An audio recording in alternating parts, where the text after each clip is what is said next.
There, this is Coach Gucci welcoming you to Tortoise Tales, African folklore applied to strategic leadership in the 21st century. Today we're going to be looking at the elephant, the tortoise, and your inner throne. Now, have you ever spent years proving yourself only to discover after several years, several months, depending on where you are at, that you actually got yourself into a race that you had no business being in and nobody even asked you to compete in that race? And then what if your greatest limitation really wasn't your ability or isn't your ability? It's actually your inability to recognize when someone else has set up a race for you, defined the game, and you're unwittingly playing, that game on their terms. Today we're going to be looking at a story about the elephant and the tortoise and how the strongest animal in the forest was defeated by the weakest animal in the forest. And by the time the elephant realized, in fact, he realized too late that he had been outwitted, outmaneuvered, and outclassed, right? So, what's the story? One day, Tortoise walked confidently through the forest, announcing, "I am stronger than the elephant. I am stronger than the elephant." Of course, all the animals laughed at him. How can you be stronger than the elephant? They said. We all know and have seen the elephant uproot trees that all of the animals in the forest combined cannot even dream about uprooting. So how come you, Tortoise, are saying you're stronger than the elephant? Tortoise said, "I can prove it."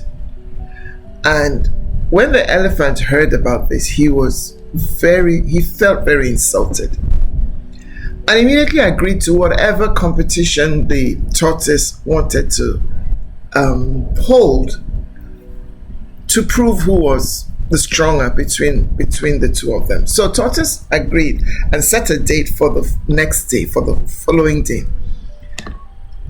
So all the animals gathered at where they stood, the elephant stood.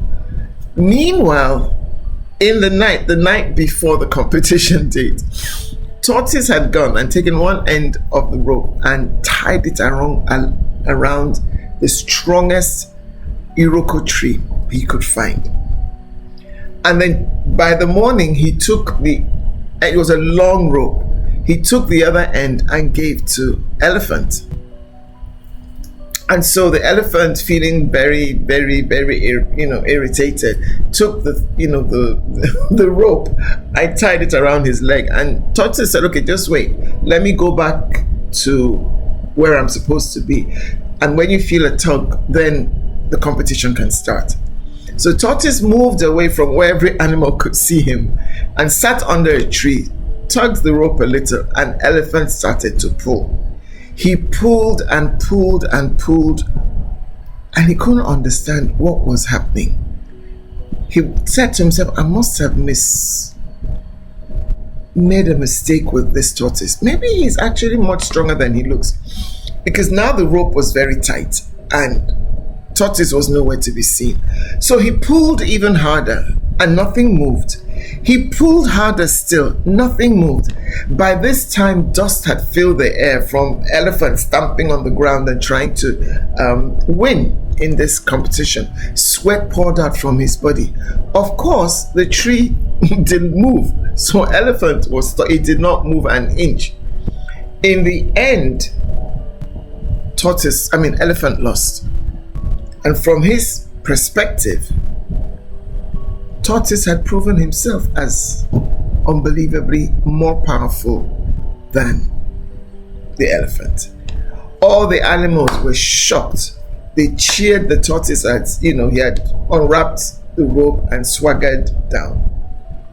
Now, what's the inner throne lesson here for most of us leaders, people in positions, people who have some strength, some ability, is that the most dangerous battles that we often fight in life are not even the difficult ones. No.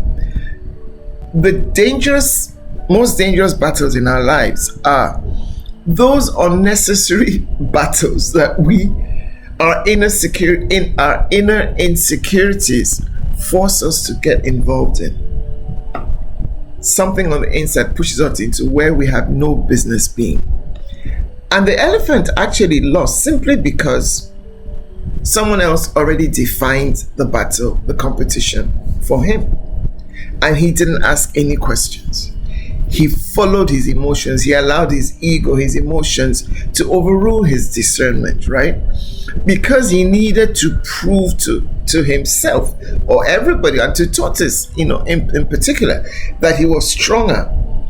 He failed to ask critical questions that he should have as a leader, as a strong man, as someone who understood his own strengths, his own abilities, right? So, what we can say about this is that there was an inner throne failure here.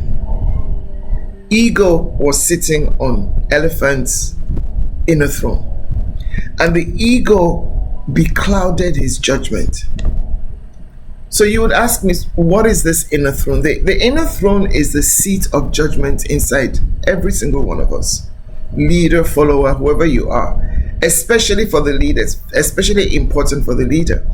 It is where your discernment, your identity, emotional regulation, wisdom, everything that guides your intentional decision making, it resides. They all reside in your inner throne. And when your inner throne is stable as a leader, you don't react to every challenge because it's not important. You're not proving anything to anybody. You're not under any obligation to prove a point to anyone because you know who you are and you know what you're about, right? When your inner throne is stable, you're able to ask yourself, is this even my battle? What benefits do I get if I engage in this conversation, this discussion, this battle? What assumptions am I making by getting into this situation, right? And finally, what is anchoring this problem? Elephant asked none of this. He didn't ask a simple question. He just reacted to the perceived insult from Mr. Tortoise. So what am I saying today? I'm saying it's time for you as a leader, excuse me, to stop wasting your energy trying to prove your competence by allowing every criticism to become something that begins to look like a personal issue.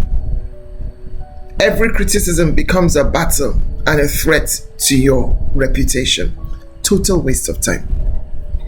Because not every invitation that is extended to you deserves your attendance or acceptance. Sometimes your greatest strength may actually lie in totally rejecting or declining the contest. Tortoise possessed almost zero physical power, right? But he understood one thing. He understood systems. He understood leverage.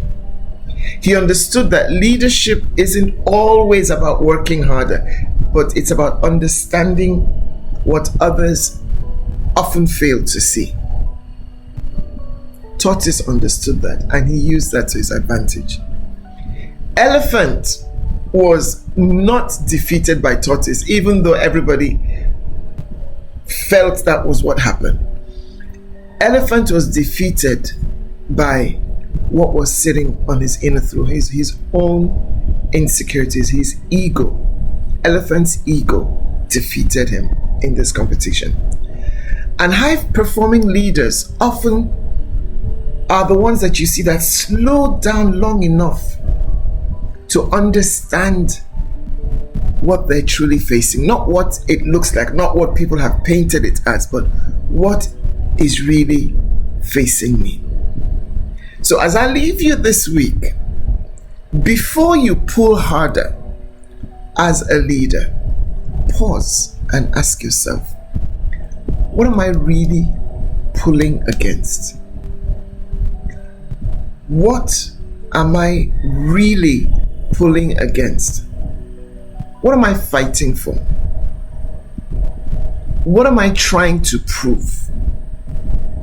That singular question, you will find out, may save you years of wasted effort, may also save you from shame and disgrace, because people have wrapped a rope around your leg and you weren't even aware. You just stepped into it and tripped yourself up. So until I see you again next week, don't just pull harder. Ask yourself the questions that you need to ask as a true leader, and save yourself effort, energy, emotions that you have no business experiencing. Your inner throne, the state of your inner throne, is what matters. Guard it jealously. See you soon. Bye-bye.